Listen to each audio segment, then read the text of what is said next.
Good morning, student. Today we cover NCERT chapter 1 to 3 question and answer. I hope this video is helpful for you, and if you like, please subscribe and like my video. Question 1. Match the following. We are now discussing chapter 1 History class 6 What, Where, How and When. Chapter 1 Question 1 Match the following. Narmada valley में सबसे Narmada valley hunting and gathering. Narmada valley में हमें पता पड़ा था सबसे पहले hunting and gathering. Magadh सबसे बड़ा एम्पायर था, the first big kingdom. Garo hills में एग्रीकल्चर सबसे पहले आया. और Indus and it's tribes cities about 2500 year ago. Ganga valley first cities थी जो एस्टेब्लिश्ड हुई थी. ये मैच द फॉलोइंग थे. हमने उनके आंसर्स बताए. यहाँ पे नर्मदा वैली का आंसर है हंटिंग एंड गैदरिंग के लिए. नर्मदा वैली को वहाँ पे क्योंकि नर्मदा थी, नदी थी, तो वहाँ पे हंटिंग और गैदरिंग हुआ करती थी. मगध जो थे सबसे बड़ा किंगडम था उस टाइम का. और गारो हिल वहाँ पे अर्ली एग्रीकल्चर किया गया था गारो हिल्स पे. और इंडस एंड इट्स ट्रिब्यूटरी क्या 2500 साल पुरानी, मतलब 2500 साल ईयर पहले हमें मिली थी. और गंगा वैली पहली सिटीज़ थी, फर्स्ट सिटीज़ गंगा वैली के पास में जो मिली थी. जो महाजनपद जो थे वो सब गंगा वैली के पास से मिली थी. और सेकंड क्वेश्चन है list one major difference between a manuscript and an inscription. We all know what is manuscript. Manuscript एक बुक होती थी. जो बुक आजकल हम बुक बोलते हैं, बुक पेड़ की उससे बनती है. पहले भी बुक होती थी और वो a old book written by hand से लिखी गई बुक, उसको हम मनुस्क्रिप्ट बोलते थे. They are usually written on palm leaf जो बड़े बड़े पत्ते होते थे उन पे हम लिखा करते थे. और on specially prepared bark of a tree known as birch which grows in Himalayan में जो एक ट्री था, ट्री की जो छाल थी जिसको हम बीर्च बोलते हैं, BIRCH बिर्च बोलते हैं, उस पे वो लिखा करते थे. The palm leaves were cut into pages and tied together to make book. उनको हम 2 पेजेस में काट दिया करते थे, उनको टाइड करते जिससे वो बुक की तरह लगे, उनमें लिखी होती थी. बट इंस्क्रिप्शन क्या होता था? इंस्क्रिप्शंस बुक नहीं होती थी, वो कोई पेपर पे लिखी नहीं हुई होती थी. वो पत्थर पे कुछ लिखवा दिया और किसी मूर्ति में कुछ लिखवा दिया, पिलर्स पे कुछ लिखवा दिया, मिट्टी के कुछ बर्तन जो मिले हैं हमें, मेटल और कॉपर की जो हमने मिला है, ये इंस्क्रिप्शंस होते थे.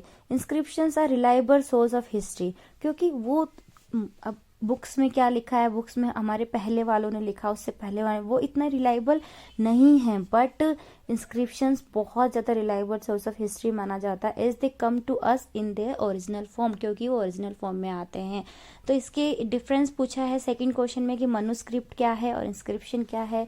मनुस्क्रिप्ट तो अब भी खत्म हो गई है, आधे चूहों ने खा ली है. वैसे डिग्रेड, क्योंकि वो डिग्रेड पत्तियां तो डिग्रेड हो जाती है, पाल्म लीव से बनी है, पेड़ की छाल से बनी है, तो वो डिग्रेड भी हो गई हैं, तो वो हम सेव नहीं कर सकते. बट जो इंस्क्रिप्शन है वो स्टोन पे छापे गए हैं. जैसे राजा जीत गया तो उसका नाम, भाई ये उसने लड़ाई जीती है, तो ये सच है, ये वहाँ पे लिखा हुआ है, अगर हमें मिला है तो ये एक सच फैक्ट है. और रॉक है, पिलर्स पे, क्ले पे, मेटल पे, कॉपर टेबलेट्स एक्सेट्रा, और ये हमारे पास ओरिजिनल फॉर्म में आता है. डिफरेंस पता पड़ गया गाइस. थर्ड क्वेश्चन है return to Rasheed question, can you think of some answer to it. Book में रशीद के बारे में कुछ बताया गया है. रशीद ने क्वेश्चन किया था कि was how could anyone know what had happened so many years ago. Rashid ने क्वेश्चन किया था कि कैसे कोई जान सकता है कि बहुत साल पहले क्या हुआ था. बहुत सारे तरीके हैं कि हम जान सके. पहले तो अभी हमने मनुस्क्रिप्ट बोला, इंस्क्रिप्शंस बोला, remains left by the early man in the form of tools, weapon जो हमें मिले हैं, पोट्री जो हमें मिली है, वहाँ की ज्वेलरी जो मिली है, उनसे हम पता लगा सकते हैं कि ऐसा क्या हुआ था, कैसे लोग पहनते थे, क्या खाते थे, क्या यूज करते थे. After man had learned the art of writing, जब उसने लिखने की कला सीख ली, he wrote on leaves, bark of the tree and even on hard material. We have been able to read the script of these people. तो जो हमारा second question था उसी में थर्ड क्वेश्चन का आंसर था. Fourth question, make a list of all the object that archaeologist में find. उन लिस्ट की लिस्ट बनाओ जो आर्कियोलॉजिस्ट ने फाइंड किया. Which of this could be made of stone. क्या वो स्टोन के बने हुए थे. Archaeologist study the remains of buildings made of stone brick. Archaeologist ने स्टडी की जो बिल्डिंग के पत्थर बच गए, बिल्डिंग टूट गई, पत्थर तो है, ईंट तो है, ब्रिक है, पेंटिंग है, स्कल्पचर है, उनको उन्होंने स्टडी किया, उन्होंने खोदा. They also dig in under the surface of the earth to find tools, weapon, pot, pan and ornament and coin. Tool and weapon could have been made of stone. Building were also made of stone. अब इसको ये question answer as a हमें revision भी है. आप इसको as a revision भी कर सकते हैं कि फर्स्ट चैप्टर में हमें क्या क्या पढ़ा है. और ये जो वीडियो है ये ब्लाइंड पीपल्स के लिए बहुत हेल्पफुल है. जो पढ़ नहीं सकते उनके लिए बहुत हेल्पफुल है और उसी पर्पज से ये वीडियो बनाई गई है. इसमें कि question is that why do you think ordinary man and women did not generally keep record of what they did. वो साधारण आदमी क्यों नहीं, साधारण आदमी कौन थे. साधारण आदमी हंटर थे, गैदरर थे, फार्मर थे. Did not keep a record of what they did because they did not know. उनको लिखना नहीं आता था, पढ़ना नहीं आता था. There was a specialise class of people का स्क्राइब्स. स्क्राइब जो होते थे वो इवेंट्स का रिकॉर्ड रखते थे. ठीक है. आर्कियोलॉजिस्ट के बारे में पता पड़ गया कि उनको ब्रिक रिमेनिंग जो ब्रिक्स मिली हैं, पेंटिंग मिली है, स्कल्पचर मिले हैं, उन्होंने खोदा, उनको टूल मिला, वेपन मिले, पोट मिले, पेन मिला, ऑर्नामेंट मिला. इससे वो हमें पता पड़ता है कि हमारे पास्ट में क्या क्या हुआ. सिक्स्थ क्वेश्चन है, describe at least 2 ways in which you think the lives of the king would have been different from of those of farmer. King led a luxurious life. He made all the decisions for the society and looked after their welfare. They led the armies in war and kept record of their battle and victories. Farmer थे, वो grow करते थे crop. They led an ordinary life where he could barely fulfill his need. Archaeologists help us to find out about their lives. King और farmer में तो you all know what's the difference. This is all chapter 1 question and answer NCERT. Next we good morning guys. Now we're discussing chapter number 2 NCERT question and answer on the trail of the earliest people. Question number 1 complete the sentence है. Hunter or gatherer choose to live in cave and rock shelters because क्यों रहते थे. आप बताओ कि Hunter जो gather थे वो केव और रॉक शेल्टर में क्यों रहते थे. क्योंकि they provide shelter from the rain, heat and wind. Grasslands developed around dash years ago. Grassland developed around 12,000 years ago. Early people painted on the किस पे करते थे, दीवारों पे लिखते थे. जो केव होती थी उनकी दीवारों पे लिखा करते थे. हंसी एक टूल है, HUNSGI. हंसगी एक टूल है जो किसका बना था, लाइमस्टोन का. Maybe these are the questions comes in your exam, UPSC exam, SSC exam, so many PCS exam. So these questions are also so much important. That's why I covered all these also for you guys. Second question.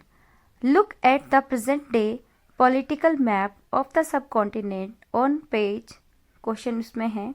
Find out the state where Bhimbetka. अब map तो मैं आपको यहाँ क्योंकि audio है तो फिर भी मैं कोई क्लिप डाल दूंगी आपके लिए जो आपके लिए हेल्पफुल हो. भीमबेटका कहाँ पे है. भीमबेटका हमारी MP में है. हंसी अभी मैंने बताया कि वो किसकी थी, एक टूल था. किसका बना हुआ था, लाइमस्टोन का बना हुआ था. और है कहाँ पे, वो कर्नाटक में है. Would Tushar train have pass near any of this site. क्या तुषार ट्रेन पास होती है इन साइट से? भीमबेटका, हंसगी, कुरनूल। कुरनूल की गुफाएं कहाँ पे है? कुरनूल है आंध्र प्रदेश में। ये बहुत बार क्वेश्चन आता है यूपीएससी में, एसएससी में। It's very important, question answers को भी करना इंपॉर्टेंट था, इसलिए मैं कवर कर रही हूँ। भीमबेटका कहाँ पे है? एमपी में है। हंसगी कहाँ पे है? कर्नाटका में है। और कुरनूल कहाँ पे? आंध्र प्रदेश में। एनसीईआरटी में क्वेश्चन पूछा गया है कि क्या एक तुषार एक ट्रेन है जो क्या इन साइड से गुजरती है? हाँ, Tushar train would have pass near any of this sites. Bhimbetka Rock Shelter is a World Heritage Site famous for its Stone Age rock painting. These are believed to be 150,000 years old. This painting show hunter gatherers chasing animal and birds. Bhimbetka famous क्यों है? एक तो भीमबेटका एक world heritage site है क्योंकि वो stone age rock painting वहाँ पे की गई है। वो स्टोन एज की है और वहाँ पे रॉक पेंटिंग की गई है, मतलब केव्स में वहाँ पे पेंटिंग की गई है। और वो 150 साल पुरानी है। और वो शो करती कि कैसे हंटर गैदरर थे जो एनिमल को पकड़ते थे और बर्ड को पकड़ते थे। मैं आपको एक पिक्चर डाल दूंगी यहाँ पे जिससे आप देख सकते हैं। Main colour use for painting were red and white and occasionally ऑर्च और iron ore or charcoal.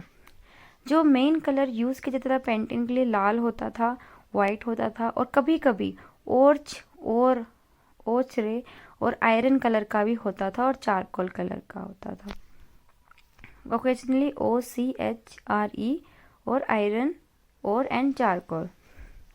Why did the hunter gatherer travel place to place in what way? अब हमने चैप्टर सेकंड में पढ़ा था कि क्यों ट्रेवल करते थे। अगर वो एक ही जगह रहेंगे तो फर्स्ट है to search for food once the available animal and plant resource had exhausted. अगर वो खत्म हो जाएंगे तो फिर वहां से वो करेंगे। Animal move to one place to another place, hunter gatherer might move to another place while hunting them. Animal जाते थे तो वो भी पीछे पीछे जाते थे। Plants bear fruit in different season, they might move season to season search of these plants and fruit. Some rivers, lakes are seasonal. People living near to these regions move to places when this area dried up. They might travel to meet their friends, relatives. Nowadays, people travel from different reasons. They usually travel for picnic, business, purpose, meet their friends and relatives and visit place for this. But पहले तो hunting के लिए, खाने के लिए. What tool would you use today for cutting fruits and what would they be made of? Nowadays, we use knife, peelers for cutting, peeling and chopping. These woods are made up of stainless steel with wooden and plastic handles. The modern knives are very different from stone age tools used to cut fruit. Stone age tools were made up of stone with handles made up of wood or bone. लकड़ी और bone की बनी हुई होती थी और जो उनका वो होता था वो स्टोन का होता था। List 3 ways in which hunter gather use fire. The hunter और गैदरर यूज करते थे फायर को। They use fire to scare animal को भगाने के लिए in their battle of survival, cook, roast meat, warm themselves during the cold weather, use as a source of light. These are the question and answer of second chapter of history NCERT on the trail of the earliest event. Next video मिलते हैं guys. Video अच्छा लगे तो please like करें, subscribe करें। Thank you.